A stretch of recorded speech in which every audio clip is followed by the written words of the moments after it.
Robert, what do we do as citizens when we're given the choice of take the vaccine and you can now travel on planes, attend public events, go back to work, or don't take it and suffer, generational economic damage, isolation?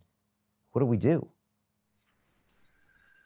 Well, I'm hoping it won't come to that, although that's clearly where Bill Gates and Anthony Fauci wanted to go. So I don't know what's going to happen. I mean, they could do that with the flu vaccine too. They do that with the flu vaccine, even though we know that if you take a flu vaccine, and there's study after study that shows this, that you're more likely to get a non-flu infection.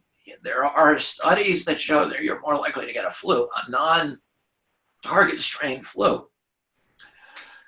The science on that is a little more ambivalent because there are studies that show that there is some kind of marginal benefit to the flu vaccine. They do have some studies that show that.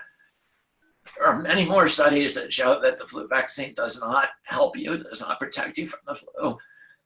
But there are overwhelming science that show that if you take a flu vaccine, you're much more likely to get a non-flu infection. And particularly, there's a Pentagon study from this year that says you're 36% more likely to get a coronavirus infection. Now, that study is from data that's 2 years old, so we didn't have COVID-19 then. But it's a red flag because they're saying the other coronavirus vaccines, if you get a flu shot, you're 36% more likely to get a coronavirus vaccine. And a coronavirus infection. And there are lots and lots of studies that support that. I publish them on my Instagram, and I continue publishing them periodically. People can go to my Instagram and see those studies. And you say Instagram because you were deplatformed on Facebook and YouTube. Well, I'm not deplatformed on Facebook, but I'm very careful. I'm careful on everything that I put up is sourced to either a peer-reviewed publication or a government database.